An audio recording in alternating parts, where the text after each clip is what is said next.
I like the hat you're wearing yesterday. Good morning, everybody. Welcome back to our Chanukah learning. We're trying to cover as much as we can about Chanukah because it's coming up. And yesterday we established or learned about three important things to know about Chanukah. Number one, we practice Chanukah. We light the menorah once it gets dark. Okay.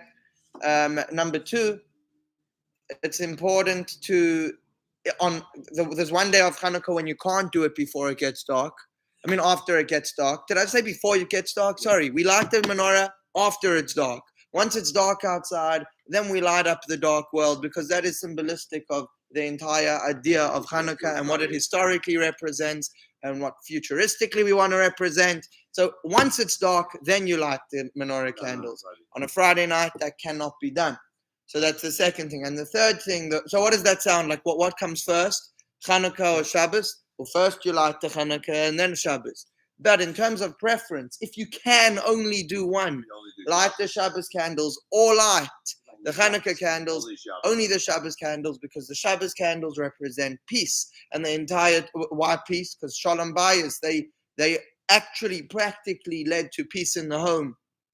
And in darkness, a lot of unfortunate things or fights can happen and tend to happen. And that's why if you have either one or the other, Shabbos candles or Chanukah candles, you're only going to have to light the Shabbos candles. Okay, today, before we get further with that particular point, which the Rambam brings about Shabbos candles, if you could only have one of the two, let's discuss a little bit what the candles of Chanukah are really all about. So the best way to light the Chanukah candles, of course, is with oil. Of course, you could use any candles, but your best option is olive oil, or first of all, oil, and olive oil if you can. And if you're really, not necessarily kosher because you're not eating it, but extra virgin olive oil. It's very hard to find non-kosher oil. They usually have an OU on them because the purer the oil, the less you're adding. There are some foods like that, you know, a lot of times fancy food, this cuisine, is because they add so many ingredients and it's all perfect on the tongue. But there are some foods that their richest form is their purest form. And we're talking about pure olive oil. The purer you could get, the better. All right? And why olive oil? And why oil? And so, as I've told you guys many times before, Hebrew is not just a language expressive of certain words, but it's actually holy. And it's all logical based on, let's say, 500 or 600 root words found in the Torah. Everything is kind of built out of those root words. So one of the root words in the Torah is actually oil, shemen. It says that you should light that Aaron, the high priest, was going to light the candles in the temple with oil, with shemen. Shemen is, now interestingly, how do you say 8 in Hebrew? Shmona. Same word. What's in common between 8 and oil? 8 days. Well, we light Chanukah candles for 8 days, but what's actually in common, internally, between oil and the number 8? Besides for the fact that they're both basically called shemen or shmona. You know what it is? Is that both of them represent levitating from nature, being higher than nature, that element which is one above nature. 7 is the epitome, the apex of nature, and 8 is above nature. And that you see definitely with oil, because oil rises above any other liquid you may mix it with. It doesn't mix with any other liquid. It will elevate and levitate above all the other liquids. And the number 8 is very much representative of being above nature. In fact, turning on the side, it's infinity, which is the Abishah. You turn the 8 on the side. That's true. The number 8 itself looks like the infinite symbol. I think it's more, I mean, there's no such thing as coincidence, right? But I don't really know who designed the infinity symbol. When you were younger. It was Marty, guys. Anybody on Zoom who didn't know, on YouTube, who didn't know who it was that designed the infinity symbol, now you know. It's Marty Knopf. He did it when he was younger. All right. Now here's the thing, really. There was a Turkish philosopher. His name escapes me now. It's really driving me crazy. About 400 years ago. which delved into some kind of like a whole. He was trying to theologize why it is that everybody hates the Jews. Like, what is it about? Not even why they hate the Jews, but why is it that like what is a Jew? Like, what makes a Jew different? Because we tend to look the same as our non-Jewish neighbors.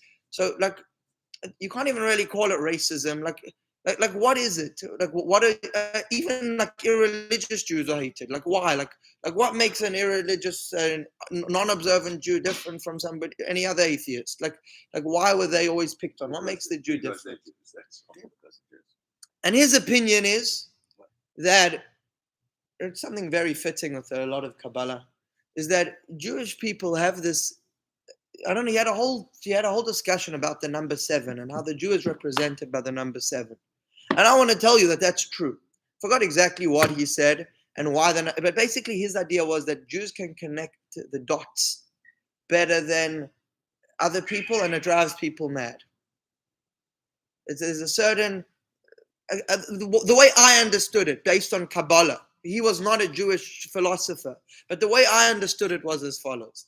Because this is definitely true. I understood that the Jew has Shabbos, okay?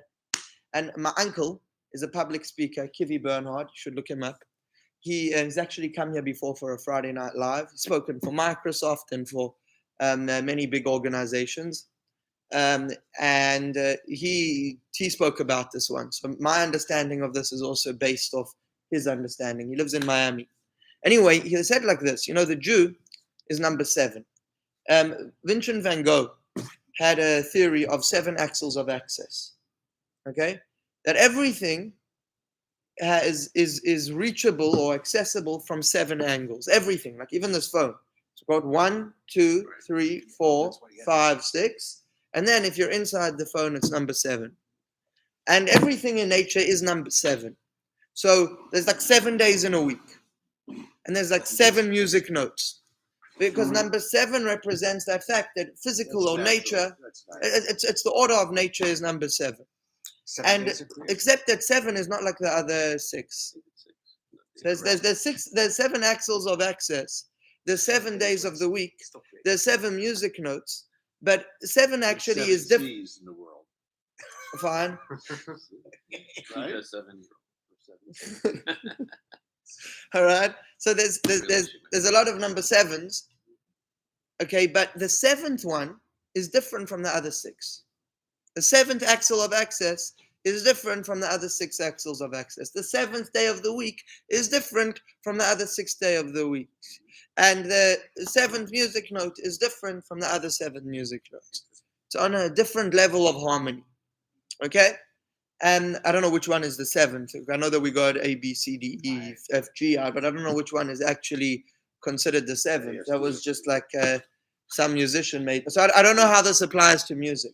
But obviously the 7th day of the week is not like the other days of the week. Definitely on its spiritual mission. And that's actually based off its physical difference. I don't know what the physical difference is, and it just looks like any other day. But Shabbat has a whole different theme. While the rest of the week, your emphasis is to focus on the world around you and make it holy, the 7th day of the week is to focus on the important things. Shabbat, it's actual tranquility. While the other 6 angles of access, basically you can reach this phone from this side, from this side, from this side, this side, this side, this side. But what makes the 7th one different is that you could see what's actually going on inside. So if you see a room from this angle, or even if you see 2 angles at once, you still don't get a clear picture of exactly what's going on in the room. Because you don't see the bottom, you don't know how deep it goes. You don't know how low underground it goes. Because you don't see the top, you don't know how high it goes. Because you don't see the back wall, you don't know how long it goes. No matter which angle you're looking at any house or anything, as far as you guys are concerned, maybe this phone comes all the way up to my stomach right now, up to my chest. Because you're only seeing one angle. But when you see the 7th one, you actually have an internal image of what's going on. That's what the Jew has. The Jew has that number 7, that ability to connect the dots or whatever it is. It's the highest. The Jewish soul has the number 7 written all over it. It's the highest form of nature. And again, I don't really know exactly what that means, but it explains a lot of things to me. It explains why my friend during COVID, walked into one of the Walmart stores to get a job because the schools were closed at the time and he was bored, and he was doing stuff with the hygiene stuff, and before you knew it, he was head of the whole department. And there's people that have been working there for 30 years that haven't gotten promoted in 30 years. It's some ability to know who to speak to connecting the dots. It's a very, I'm not saying non-Jewish people don't have it, but I'm saying that Jews are very lucky with that gene also. Well, I think it's more than luck. It's really, part of our DNA, it's part of our drive, soul. It's intelligence. It's really an intent to push, to drive, to not accept just being one of the crowd. Right, could be. And I'm not saying that non-Jewish people don't have this, but I'm saying a lot of Jewish people do have this. And it's not just a random coincidence, but it is a cool part of the Jewish soul, is that it streaks with the number 7. But nonetheless, 7 might be the top of nature, but it's not above nature. And that is where sometimes you need to connect to the number 8. There's only 7 days in the week. But we do need to connect to the number 8. That's why we have the bris on the 8th day. Right. And that's what Chanukah is all about. Chanukah is the connection to Hashem. Because no matter how good your number 7 is, you can't survive without a connection to the number 8. You cannot survive, really, even if you have the highest understanding of nature. Even if you internally get the entire memo, you're still finite, you're still natural. And that's where you need to connect to something above you. And that is where the ultimate Jew, the most successful Jew, is the one who's in tune with his number 7, but is also able to connect to the number 8, to that which is above nature, is able to take that leap of faith and connect to something higher than nature. And with that protection and that trust, he goes through a much more tranquil life than he could have ever imagined. Because that number 7 could be a curse, understanding too much, knowing too much, connecting the dots too much without faith, without connecting to number 8, could leave you with a horrible life, because you understand what needs to be done, but you also understand that you're limited and you can't necessarily do it all. You've connected the dots, you know exactly what needs to happen and when, but you start freaking out because you just can't do it. You're limited. But when you have number 7 and number 8, then you do your best to control nature, but you have Hashem to rely on to let you cut some slack when you can't do more because you're physical. Anyway, that was just an important thing to know about Chanukah, because Chanukah is all about olive oil. It's all about a menorah with 8 branches, plus a shamish, which is the one, right? And so back to our point yesterday. So nonetheless, shalom bayis, peace, beats that idea of being above nature, because while it's always nice to be elevated and to connect to Hashem, bottom line is you need to bring that energy back into the world on a practical level and bring peace into the world. And that's why Shabbos candles come before candles of Chanukah. Anyway, here's a question that the Rebbe asks about the Rambam's deal. The Rambam over here spoke about how this law, that if you only can do one or the other, what do? You do Shabbos candles. Now, the Rambam was very, very organized. He was the first one to organize the entire Torah into laws, so that he covered everything in the oral and written Torah, and didn't rewrite the written Torah, but covered the bottom line and wrote it down in a Sefer of Halacha.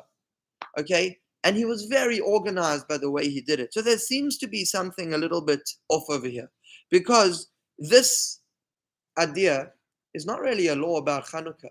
It's a law about Shabbos. It's a law about peace. It's not emphasizing how great the mitzvah of Chanukah is at all. It practically applies on Chanukah, but surely it's more applicable to the laws of Shabbos, because it's telling you how important the law of Shabbos is, that it's even more important than the law of Chanukah if you can only do one. The Rambam really was writing about the Torah. And certainly Chanukah was in the Tanakh, but not in the Torah. But still, when he was writing down the Torah, he made it in different sections. For example, his first of his 14 books is about point of view. It's about the Jewish way of thinking. It's about, it's a lot of it is advice. Like he says something very famous over there, that when there's politics or different ideas or opinions, and generally it boils down to polarization of two, because that's how it's always worked. Two major opinions. There's two camps. There's others. There's two main ones very often. You shouldn't go extreme on either. The truth is always somewhere in the middle of both. So that's his opinion. If one is confused with different polarizing ideas, to meet somewhere in the middle. Don't be extreme with anything. But that whole book, it talks about a lot of things. It talks about, what type of, what's the Jewish point of view, and what our priorities are as Jews in terms of fulfilling the mitzvahs. And he does mention a lot about peace over there. There's a whole section over there all about the importance of peace. So maybe that's where he should have instituted this mitzvah. In other words, just on a categorization, if we're making categories over here, does this law about Chanukah really fit in the laws of Chanukah? I mean, it's better than putting it in the laws about Purim, but for what reason did he put it in the laws of Chanukah instead of putting it by the laws of Shabbat or by the laws of peace? Understand? Because the category of Chanukah is really about what you do on Chanukah, not when you don't light the menorah on Chanukah.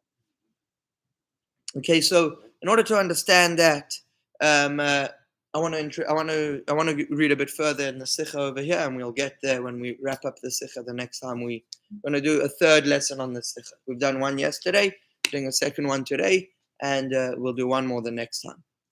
I don't know if I'm teaching this class tomorrow, but the next time. So, when are you going up to New York? Wednesday afternoon, tomorrow afternoon.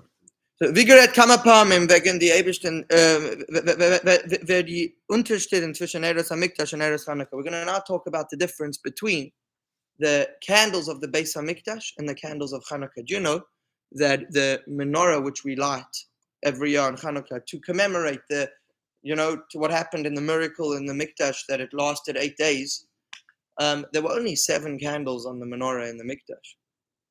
If you take a look, there were only 7 candles, but our candles that we have on Chanukah, that's the menorah in the Mikdash. But the Chanukah's menorah, which is also known as a Chanukiah, has 8 lights. So it's not an exact. Right. By the way, now that we're talking about it's not really a candle, so yeah, it's 9. It's 8 lights of Chanukah, and one shamish means a user, one that serves. So it's not really a light of Chanukah. It's not a mitzvah to light it, but it's a technical one. The 9th light is a technical one, because you cannot use these candles for anything. They're just there to look at and to represent the miracle and to spread the miracle. You're not allowed to use one to light the other. That's why you need the. You need the shamish, which lights them all. What? For sure, we're doing a Chanukah party. Yeah, we're doing also, by the way, a kids contingent at the Chanukah party. An incredible idea. This year we've done it before. We did it before COVID. We're doing it again this year. There's a kids mini menorah competition. Kids should make a menorah out of anything, and there's money prizes for kids that do it. If you do that, you might not win. You might smell. Very bad. It's a bad idea, Marty. Yeah, teach the kids. Teach the kids. Just me. Yeah. So one of the differences, obviously, is that the Eretz Hamikdash and Eretz Chanukah is, and as Eretz Hamikdash is sein Mitzvah gewen anzuzünden in Beis Hamikdash in Dafka bei Tag. With the candles of the Beis Hamikdash were lit when? In the day. So I've given 2 differences so far. The first difference is that there's 7 candles, there's seven branches on the menorah in the temple, whereas there's 8 in the Chanukiah that we use at home. But for Chanukah, another difference is that in the temple, they used to light them in the daytime, particularly in the daytime. They were lit every day in the daytime. It's a biblical command to light them. Why is it daytime? We'll get there in a second. But Eretz Chanukah, we have to do outside. And I'm going to tell you a third difference. Okay, 1/3 point is that the candles of the Beis Hamikdash were done inside, internally, inside the Beis Hamikdash, to light up the Beis Hamikdash. Nobody could really see them outside. Also, the way of the windows in the temple was that, you couldn't really see what was going on inside. It was hidden. Only certain people could go into certain parts. The menorah was not visible to everyone. Whereas the Chanukah candles, we make important effort to make sure that everybody sees it. We put it on the window, we put it by the door, we have public lightings. So you see that there's many differences, and we want to try to boil it down to a philosophical difference. Well, what is the actual difference between the candles of the Beit HaMikdash and the candles of Chanukah? Because really, obviously, one kind of was born by the other. That we wouldn't have the Chanukah of Chanukah, we wouldn't have a menorah of Chanukah if not for the temple. It resembles the miracle which happened in the temple. But still, we don't make a copy of what happened in the temple at all. There's some very blaring differences. Number one, the 8 lights instead of the 7 lights. We just spoke about the numbers 7 and 8. Or maybe there's something on point over there. Number 2, the fact that the menorah in the temple was dafka done inside where not everybody could see it, whereas the Chanukah is outside so that everybody could see it. And and the third one is what we've been saying, that the candles, that in the 8 and the 7, right? And then so what's the, and then the third one is if it's daytime or if it's nighttime. When do you actually do it? So the idea is as follows. In short, we'll get into more of it soon, and this will help us answer the first question. The idea is that, you see, the candles of the Beit HaMikdash, the idea was not to light up the darkness.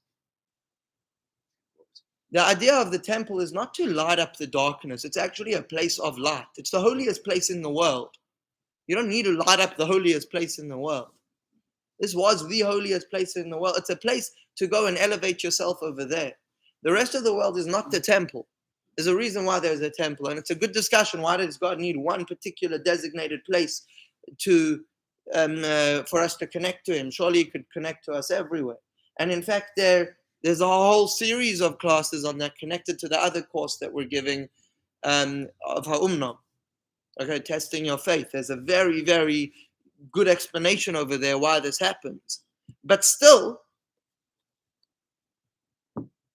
it's important to know that that was the theme of the temple.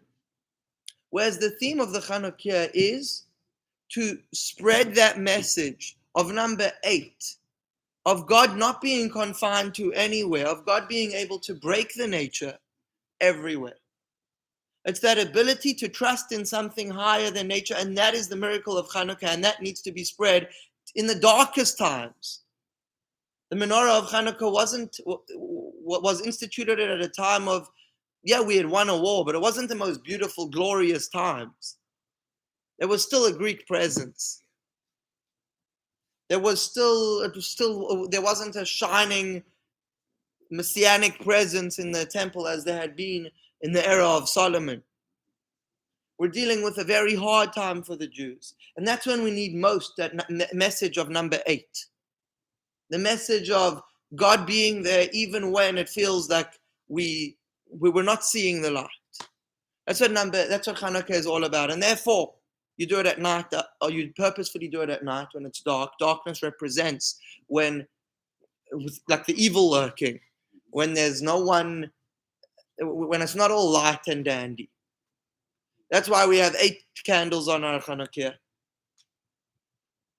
because you want to represent that being above nature. And that's why it's done by the window. It's done publicly, to spread it out there even to the darkest places. It's not just an internal memo for the temple itself. There is more to this. Chanukah is a great topic. To be honest, and I know that this might not go down well, but I'm going to give an opinion on this class, as I usually don't. But my personal opinion is I don't like when a lot of people take something like Chanukah and they decide the message of Chanukah is to just I don't mind gifts. Actually is a source for gifts on Chanukah, but I just don't like it when people decide to remove all the holiness from it. Like, The whole Jewish part, like the whole celebration of Chanukah is that we beat that mentality from the Macedonian Greeks. The idea that the Macedonian Greeks were trying to instill is that leave God out of it. Do nice rituals, but leave God out of it. And that's how the whole story of Chanukah happened.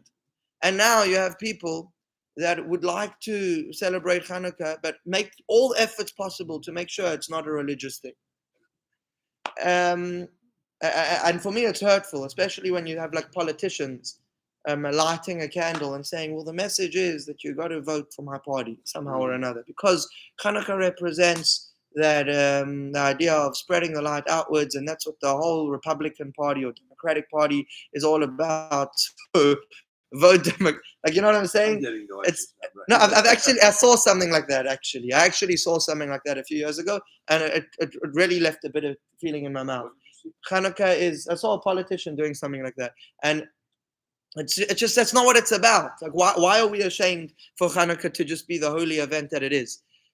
Winston asks, like, we eat fried food on Chanukah. Actually, eating fried food on Chanukah is a very much part of the tradition. The reason we eat fried food is because how do you fry food? Oil. In oil. And the message is oil, shemen, shmona, number 8, being above and elevated from nature. And that doesn't mean to abstain from nature, but it means to draw number 8 into nature, to be able to realize that whilst we have to make all the necessary efforts to ensure our own safety, our health, and whatever we can for our financial and general well-being, we got to remember that we're limited. And for me, that's the most comforting thing, that we can't do it on our own, but we can do it with Hashem. And Hashem wants us to do it that way. That's what number 8 is all about. 7 is nature, 8 is above nature. Let's always remember that we're connected to the highest connections, and we don't have to be ashamed of it. I don't even understand that whole philosophy of making Chanukah a secular event. Like, I think that Jews just got jealous of Christmas. So Absolutely. So it's got its upside. It's got its upside because literally everybody knows about Chanukah. So it's awesome. It's celebrated everywhere.